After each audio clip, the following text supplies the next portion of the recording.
My name is John O'Malley. I am the president of Worldwide New Testament Baptist Missions in Kings Mountain, North Carolina. Before Brother Rhoades shares with you God's calling on his life, his ministry background in Guyana, and the work he does for the Lord both here in America and in the Philippines, we both felt you should know the rich history behind his ministry. Scripture teaches churches plant churches. History proves churches plant churches. Every church which is scripturally planted has had help. Do you know the name of the American missionary Adoniram Judson? Do you know the name of the man who went to the field the same week as Judson did, but returned immediately to help Judson raise support? His name? Well, his name was Luther Rice. Luther Rice returned to America to raise support from Baptist churches for Adoniram and Ann Judson. Missions was not popular then amongst Baptists. Luther Rice had to kindle a fire in Baptist churches for missions. His message was simple. The Great Commission is the responsibility of a church. Luther Rice formed a network of Baptist churches to support Adoniram Judson. Luther Rice's ministry in America helped Judson plant churches in Burma. Luther Rice did more than raise support. He established 25 missions. He saw 112 missionaries follow God's call to missions. He helped start 15 Baptist universities and colleges. One church historian said that the return of Luther Rice to America was the most important event in Baptist history in the 19th century. The Great Commission says all the world must hear the gospel. No church is planted without people helping. Scripture shows the Apostle Paul had helpers. History shows Adoniram Judson had help in Luther Rice. And this moment shows Joshua Rhoades is a modern-day Luther Rice for the Philippines. Please listen to how God made Joshua Rhoades a helper to the Philippines. I grew up in a single-parent home. I first heard the gospel when I was 6 years old. A friend led me to the Lord, and as a teenager, I committed my life to the Lord to do whatever He would have me to do. Right out of high school, I joined the military and I served in Iraq as a firefighter. When my time in Iraq was coming to a close, my wife and I would take some time off together. I thought about taking her to Scotland for vacation.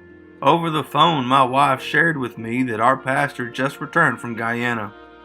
He spoke of the people of Guyana being open to the gospel. So instead of Scotland, we went to Guyana on a vacation. We went for pleasure. But when we came home from vacation in Guyana, instead of bringing home souvenirs, we came home with a divine commission to reach Guyana with the gospel.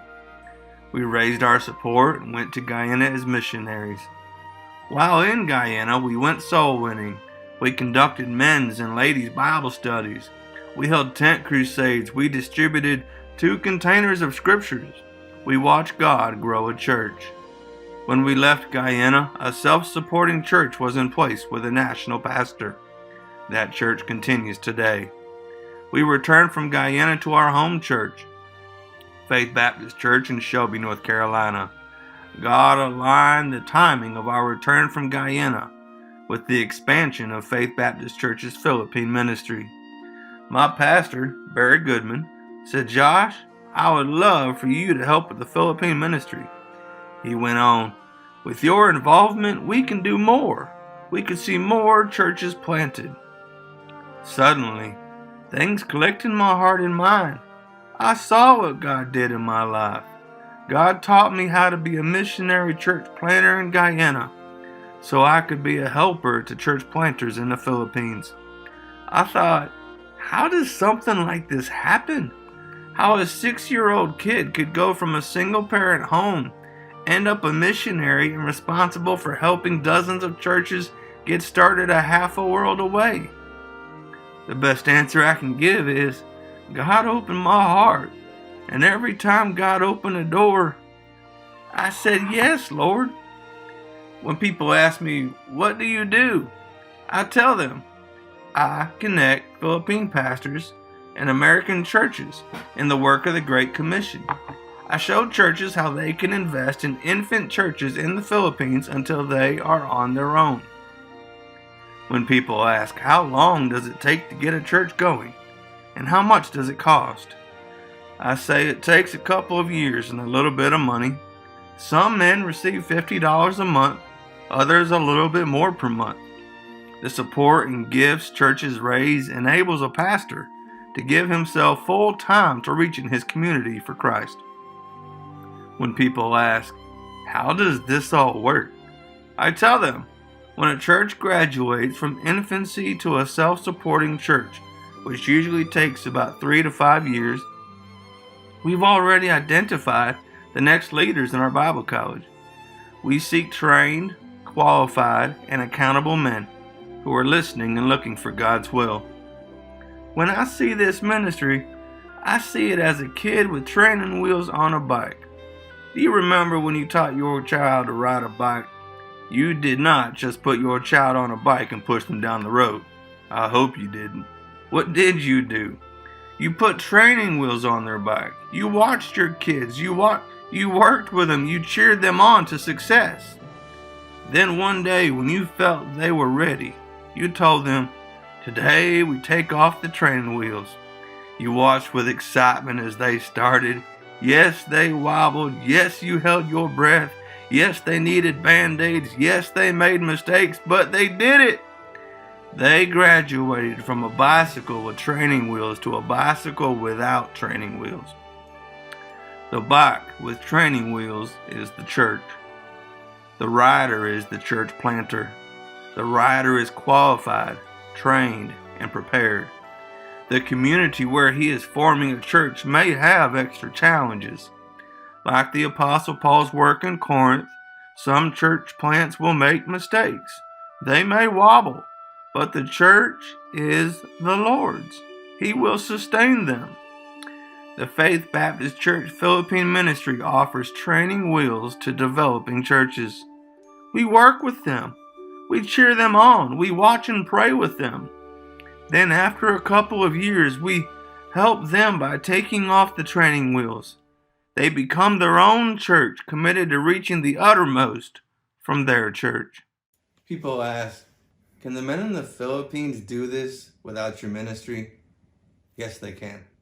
They can save their money to buy an airline ticket, get a visa, and come to America. They can spend 12 to 24 months traveling to churches to raise their support. There is a delay before they start a church. They spend far more money. Instead, we help the national pastors stay in place and not have to come to America for support. We follow Luther Rice's model. We help Filipino pastors stay in their own country by building a network of churches in America who want to help those we train and are accountable. Our network assists national pastors in the Philippines who plant churches. Now, with a population of over 100 million people, there is a lifetime of work to do in the Philippines. Getting Filipinos the gospel is my heartbeat. Our ministry has 3 principles by which we govern ourselves. 1, we don't want any church we start to be supported long term. Number 2, we don't want America to be the credit card for the Philippine churches. Number 3, we do not want America to become their God. Will you pray for the Filipinos to be told the gospel? Pray that we will find the right men to go to their God-assigned places and to tell the story which will change their eternal address. Please pray for me as I obey the Great Commission and help Filipino men reach souls for Christ. My calling is to tell their story here in America so they can tell Christ's story in the Philippines.